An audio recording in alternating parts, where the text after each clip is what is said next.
না, একটা ফেসবুকে দেখলাম যে তোফায়েল আহমেদ নাকি মারা গেছে। কে মারা গেছে? সত্য মিথ্যা আল্লাহ জানে। তো ফেসবুকে দেখলাম 22টা কমেন্ট। তোফায়েল আহমদ মরার খবর শোনা 22টা কমেন্ট।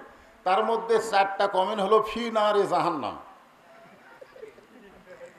ফি নারে জাহান্নাম। তোফায়েল আহমদ, কি সুন্দর একটা নাম। কিন্তু সেই মানুষটা আওয়ামী লীগ করার কারণে মরার পরে কমেন্ট আমি দেখলাম ইন্না লিল্লাহ একজনও পড়েনি। পরে সবাই লিখেছে ফি নারি জাহান্নাম, না হয় লিখেছে আলহামদুলিল্লাহ। তাহলে চিন্তা করে দেখেন, একটা আওয়ামী লীগ মরে গেলি মানুষ আর ইন্না লিল্লাহ পড়তেছে না, আলহামদুলিল্লাহ পড়তেছে। আর আমরা মুসলমান মরার খবর শুনে বিপদের আয়াত পড়তেছি। কারণ কি? আমি বহু আলেমকে জিজ্ঞাসা করছি, আমার ওস্তাদকেও জিজ্ঞেস করছে, হুজুর যে এই যে আল্লাহ বলতেছেন যখন তোমাদের উপরে বিপদ আপদ মুসিবত আসবে তখন তোমরা ইন্না লিল্লাহ পড়বে। হলে 3টা পুরস্কার। কি? 1 নম্বর পুরস্কার হলো আপনার ছেলে মেয়েদেরকে নিয়ে কোনো টেনশন করা লাগবে না। আজকে প্রত্যেকটা ছেলেদের হাতে হাতে একটা করে মোবাইল আছে না নাই? এই কথা কোন আছে না নাই? আপনি যখন ঘুমায় যান, আপনার যুবক ছেলে মোবাইল কি করতেছে রাতে আপনি জানেন? আপনি জানেন না তো। কিন্তু আপনার ছেলে যদি 5 ওয়াক্ত নামাজি হয়, ওর হাতে মোবাইল থাকলে কোনো টেনশন নাই। কেন টেনশন নাই? ইন্না সালাতা তানহা আনিল ফাহশাই ওয়াল মুনকার। একমাত্র নামাজই পারে মানুষকে যাবতীয় বেহুদা। জি আলহামদুলিল্লাহ, আল্লাহ পাকের দরবারে হাজারো শুকরিয়া যে আল্লাহ তাআলা আমাদেরকে শারীরিক সুস্থতা সহকারে মানসিক প্রশান্তির জন্য এই জান্নাতের বাগানে কবুল করেছেন। খুশি না বেজার? তাহলে সকলে জবান খুলে বলে আলহামদুলিল্লাহ। আলহামদুলিল্লাহ নাহমাদুহু ওয়া নাস্তাঈনুহু ওয়া নাস্তাগফিরুহু ওয়া নু'মিনু বিহি ওয়া নাতাওয়াক্কালু আলাইহি ওয়া নাউযু বিল্লাহি মিন শুরুরি আনফুসিনা ومن سيئات أعمالنا من يهدي الله فلا مضل له ومن يضلله فلا هادي له। সকলে জবান খুলে বলেন আশহাদু আল্লা ইলাহা ইল্লাল্লাহু وحده لا شريك له وأشهد أن محمدا عبده ورسوله الذي أرسل رسوله بالحق بشيرا ونذيرا وداعيا إلى الله بإذنه وسراجا منيرا. فقد قال الله تعالى في كلامه المجيد والفرقان الحميد. সকলে পড়েন আউযু বিল্লাহি মিনাশ শাইতানির রাজীম বিসমিল্লাহির রহমানির রহিম ইযা আসাবাতুহুম মুসিবাতুন قالوا إنا لله وإنا إليه راجعون. إن الله وملائكته يصلون على النبي يا أيها الذين آمنوا صلوا عليه وسلموا تسليما اللهم صل على محمد اللهم بارك على محمد مشرق حب محمد সকলে বলি সাল্লাল্লাহু আলাইহি मतलाए दीवाने माँ मतलाए खुर्शीद इश्कास सीनाए सो जाने माँ बलगल उला बिकमालिही कशाफत दुजा बिजमालिही हसनत जमीओ खिसालिही सल्लो आलैहि व आलिही সকলে আরেকবার বলে আলহামদুলিল্লাহ।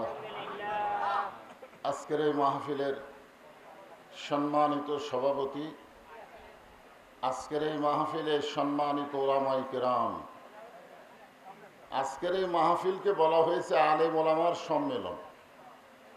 অসংখ্য আলেম ওলামা আজকের মাহফিল উপস্থিত হয়েছেন।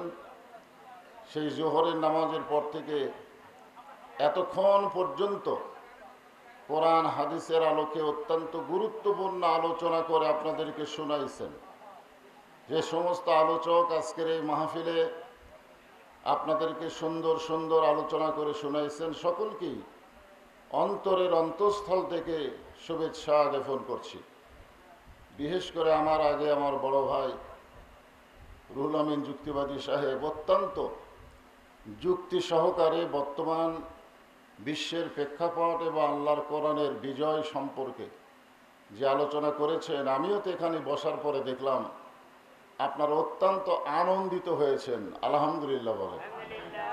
আজকের এই মাহফিলে আমার সামনে যারা বসে আছেন, জায়গা ছোট হওয়ার কারণে অনেকে দাঁড়িয়েও আছেন। যারা দাঁড়িয়ে আছেন একটু ইচ্ছা করলে মাঝে মাঝে আপনারা বসতে পারবেন, তবে খুব লম্বা আলোচনা হবে না, দাঁড়িয়ে থেকেও শুনলে অসুবিধা নেই। আমার সামনে যারা বসে আছেন দাঁড়িয়ে আছেন সকলকেই অন্তরের অন্তঃস্থল থেকে আমি শুভেচ্ছা জ্ঞাপন করছি। সম্মানিত মা বোনেরা, পর্দার অন্তরালে বসে বসে যারা আলোচনা শুনতেছেন তাদেরকেও শ্রদ্ধা জ্ঞাপন করে এই মুহূর্তে আর একবার জানতে চাচ্ছি আপনারা সকলে কেমন আছেন। বারবার জানতে চাওয়ার কারণ কি জানেন? যে আল্লাহ তাআলা আমাদেরকে এত দয়া করছেন। আল্লাহর দয়ার দিকে খেয়াল করেন। রুহের জগতে যখন আমরা ছিলাম, সেই রুহের জগৎ থেকে দুনিয়ার জগতে আল্লাহ ইচ্ছা করলে আমাদেরকে হিন্দু বৌদ্ধ খ্রিস্টানদের ঘরেও পাঠাবার পারতেন, ঠিক কিনা বলে? কিন্তু রুহের জগতেই আল্লাহ আমাদেরকে এত দয়া করছেন যে দুনিয়ার এই জগতে আমাদেরকে আল্লাহ তাআলা জন্মগতভাবে মুসলমানের ঘরে কবুল করেছেন। মুসলমানের ঘরে কবুল করার কারণেই তো কোরআন বিজয়ের স্বপ্ন দেখা যাচ্ছে, যেরকম ঠিক কিনা? আল্লাহ যদি আমাদেরকে হিন্দুদের ঘরে পাঠাতো তাহলে আমাদের অবস্থাটা কি হতো? দুনিয়াতে পাঠানোর দায়িত্ব কার? জোরে বলেন না কার? কিন্তু আল্লাহ আমাদেরকে পাঠালেন কোন ঘরে? মুসলমানের ঘরে। এখান থেকে আমাদের বিশ্বাস রুহের জগৎ থেকেই আল্লাহ আমাদের পক্ষে আছে, যেরকম ঠিক কিনা? বর্তমানেও আল্লাহ আমাদের পক্ষে না বিপক্ষে? কারণ আল্লাহ কোরআন ইরশাদ করেন, আমা ইয়াবতাগি গায়রাল ইসলামা দীনান ফালা ইউকবালা মিনহু। ইসলাম ছাড়া অন্য কোনো জীবন ব্যবস্থা, অন্য কোনো ধর্ম কেউ যদি গ্রহণ করে, আল্লাহ বলেছেন কখনোই তা কবুল করা হবে না। আল্লাহর এই কথার দ্বারা বোঝা গেল আল্লাহর কবুলযোগ্য ইসলামের ভিতরে আল্লাহ আমাদেরকে কবুল করেছেন, ঠিক কিনা বলেন? এই জন্য খুশি না বেজার? মাশাআল্লাহ। আল্লাহ ভাগ্য গুণে আমাদেরকে এমন একজন নবী দিয়েছেন যিনি শুধু নবী না, তিনি হলেন আমাদের নেতা। আদম আলাইহিস সালাম থেকে ঈসা আলাইহিস সালাম পর্যন্ত তারা নবী ছিলেন, তারা কিন্তু নেতা ছিলেন না। কিন্তু আমাদের নবী শুধু নবী না, তিনি কি? আমরা দরুদের মধ্যে কি বলি? সাইয়্যিদনা মুহাম্মদ, মানে আমাদের নেতা মুহাম্মদ। শুধু আমাদের নবী না, আমাদের নেতা। আর সেই কারণে আল্লাহ বলেছেন, লাকাদ কানা লাকুম ফি রাসূলিল্লাহি উসওয়াতুন হাসানা। যদি তোমরা সফলতা অর্জন করতে চাও তাহলে বিশ্ব নবীকে নবীর আদর্শকে তোমরা গ্রহণ করে নাও। আমরা সেই নবীর উম্মত, আমাদের কোনো টেনশন নাই, কারণ আমাদের নবীকে আল্লাহ তাআলা শাফাআতের সুযোগ দিবেন হাসরের ময়দানে। আল্লাহ যখন হাকিম হয়ে আমাদেরকে আসামি বানায় বিচার শুরু করবেন, ওই সময় আমাদের নবী উকিল ব্যারিস্টার হয়ে আমাদেরকে সুপারিশ করে আল্লাহর জান্নাতে আমাদের পৌঁছায় দিবেন। খুশি না বেজার?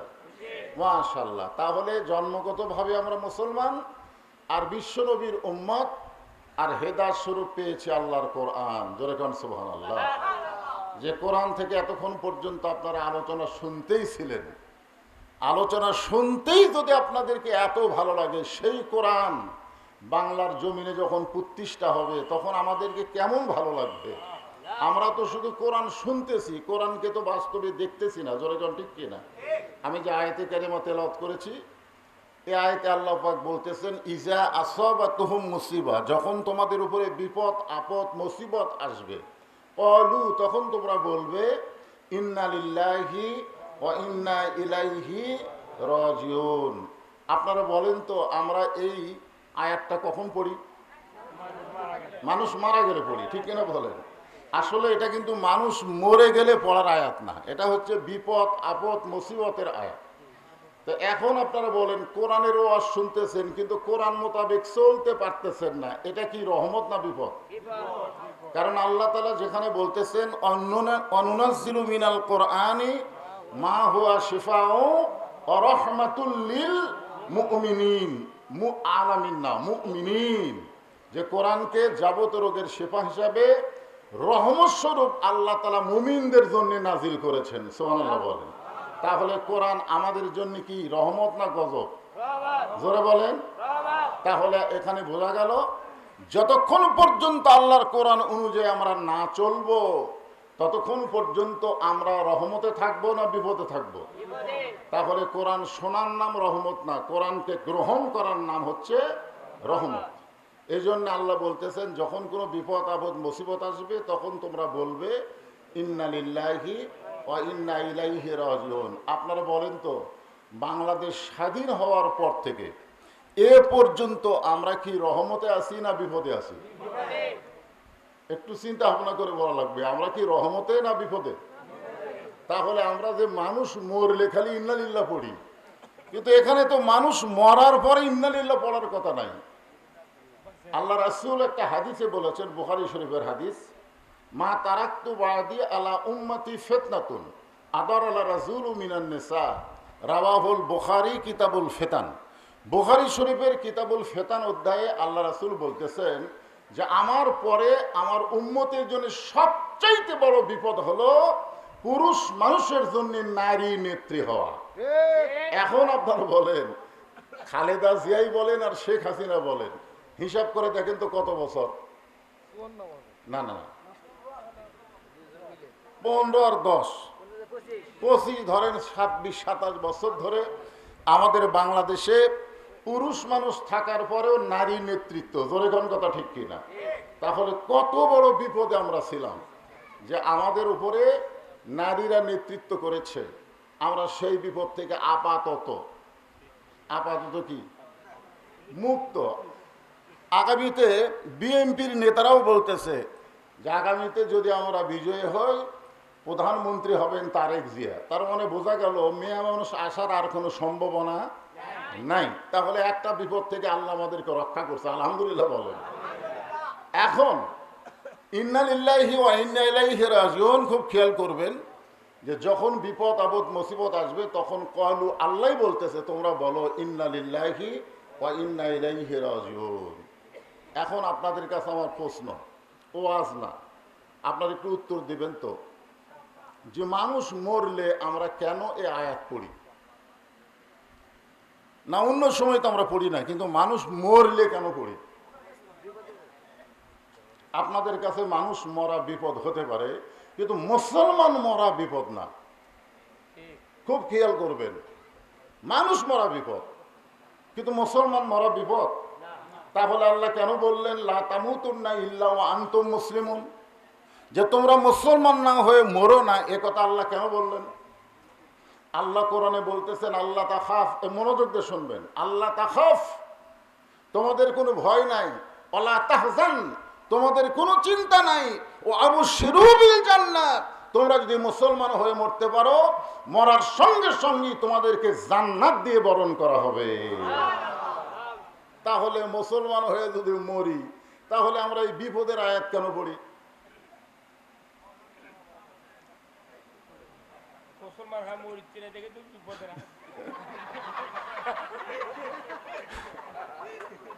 না, এটা কিন্তু হাসির জন্য না, জিনিসটা আপনাদেরকে কাছে জানতে চাচ্ছি যে আমরা মুসলমান মরার পরে কি হিন্দু মরার পরে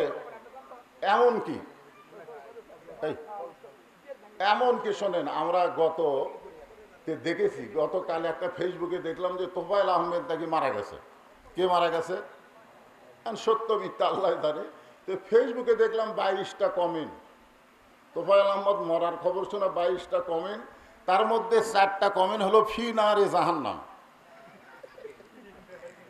ফি নারে জাহান্নাম। তোফায়েল আহমদ, কি সুন্দর একটা নাম, কিন্তু সেই মানুষটা আওয়ামী লীগ করার কারণে মরার পরে কমেন্ট আমি দেখলাম ইন্না লিল্লাহ একজনও পড়েনি, পরে সবাই লিখেছে ফি নারি জাহান্নাম, না হয় লিখেছে আলহামদুলিল্লাহ। তাহলে চিন্তা করে দেখেন, একটা আওয়ামী লীগ মরে গেলি মানুষ আর ইন্না লিল্লাহ পড়তেছে না, আলহামদুলিল্লাহ পড়তেছে। আর আমরা মুসলমান মরার খবর শুনে বিপদের আয়াত পড়তেছি, কারণ কি? আমি বহু আলেমকে জিজ্ঞাসা করছি, আমার ওস্তাদকেও জিজ্ঞেস করছি, হুজুর যে এই যে আল্লাহ বলতেছেন যখন তোমাদের উপরে বিপদ আপদ মুসিবত আসবে তখন তোমরা ইন্না লিল্লাহ পড়বে, তো আমরা তো মানুষ মরলে ইন্না লিল্লাহ পড়ি, এটা কেন পড়ি? তা আমার ওস্তাদেরা বলতেছে আগে থেকেই হয়ে আসতেছে, এটা আগে থেকেই হয়ে আসতেছে। এই তো ইসলাম কি হয়ে আসার নাম? যখন ইসলাম কি হয়ে আসার নাম? ইসলামকে বুঝতে হবে, ইসলামকে জানতে হবে, ইসলামকে মানতে হবে। জোরেগান কথা ঠিক কি না? হ্যাঁ, আপনি তো অজগবি মানতে পারবেন না, আগে আপনাকে বুঝতে হবে। এখন আজকে এই আয়াতটা নিয়ে আমরা খুব খেয়াল করব। আল্লাহর একজন মস্ত বড় পয়গম্বর, যিনি মাঝে মধ্যে আল্লাহর সঙ্গে গল্প করতেন, মাঝে মধ্যে আল্লাহর সঙ্গে কথা বলতেন, যার একটা ডিগ্রি ছিল কালিমুল্লাহ। যেরকম ডিগ্রির নাম কি? কালিমুল্লাহ। তিনি মাঝে মধ্যে একটা জায়গায় যেতেন, জায়গার নাম হলো তুর পাহাড়। জোরে বলেন কি পাহাড়? তুর পাহাড়ে গিয়ে কার সঙ্গে কথা বলতেন? আল্লাহর সঙ্গে কথা বলতেন। আল্লাহ রাসূল বলেছেন, মুসা নবী তুর পর্বতে গেলে আল্লাহ যেমন খুশি হয়, আমার উম্মতেরা 5 বার যখন মসজিদে যাবে আল্লাহ মুসা নবীর চাইতেও বেশি খুশি হয়। জোরে কোন সুবহানাল্লাহ। এখন আপনারা বলেন তো, বাংলাদেশে 5 বার মসজিদে যাওয়ার মুসলমান আছে? এই কথা কন না কেন? আছে তো। 5 বার যদি মসজিদে না যায়, 5 বার যদি মসজিদে না যায়, একজন পুরুষ মুসলমানকে আমি বলতেছি, আপনি যদি 5 বার মসজিদে না যান, রাসূল বলেছেন মান তারাকা সালাতু মুতাম্মিদান ফাকাত কাফারা, ইচ্ছা করে 1 ওয়াক্ত নামাজ যারা বাদ দিল তারা আল্লাহর সঙ্গে কুফরি করলো। এই যে আমার ভাই ওয়াজ করলেন যে আল্লাযীনা ইম্মাক্কান্নাহুম ফিল আরদ, মুসলমানের মধ্যে কাউকে যখন ক্ষমতা দেওয়া হবে তার 1 নম্বর দায়িত্ব কি? জোরে বলেন, 1 নম্বর দায়িত্ব কি? আকামুস সালাত, নামাজ কায়েম করা। আপনারা বলেন তো, নামাজ যদি বাংলাদেশে কায়েম হয়ে যায় তখন আমাদেরকে আল্লাহ তাআলা দুনিয়াতেই 3টা পুরস্কার দিবে। আমার দিকে খেয়াল করেন, কয়টা? তাহলে কোরআনের শাসন যদি চালু না হয় নামাজ কায়েম হবে? আওয়ামী লীগ ক্ষমতাত গেলে নামাজ কায়েম হবে? বিএনপি ক্ষমতাত গেলে নামাজ কায়েম হবে? নামাজ কায়েম হবে কোরআনের দল যখন ক্ষমতার চেয়ার পাবে। জোরে কোন কথা ঠিক কিনা? এখন নামাজ কায়েম হলে 3টা পুরস্কার কি? 1 নম্বর পুরস্কার হলো আপনার ছেলে মেয়েদেরকে নিয়ে কোনো টেনশন করা লাগবে না। আজকে প্রত্যেকটা ছেলেদের হাতে হাতে একটা করে মোবাইল আছে না নাই? এই কথা কোন আছে না নাই? আপনি যখন ঘুমায় যান, আপনার যুবক ছেলে মোবাইল কি করতেছে রাতে আপনি জানেন? আপনি জানেন না তো। কিন্তু আপনার ছেলে যদি 5 ওয়াক্ত নামাজি হয়, ওর হাতে মোবাইল থাকলে কোনো টেনশন নাই। কেন টেনশন নাই? ইন্না সালাতা তানহানিল ফাহশাই ওয়াল মুনকার, একমাত্র নামাজই পারে মানুষকে যাবতীয় বেহুদা এবং খারাপি কাজ থেকে বাঁচায় দিতে। কয় পুরস্কার পেলেন? এক পুরস্কার। 2 নম্বর পুরস্কার হলো আল্লাহ বলতেছেন ফালিয়াবুদু রব্ব হাযাল বাইত আল্লাযী আত'আমাহুম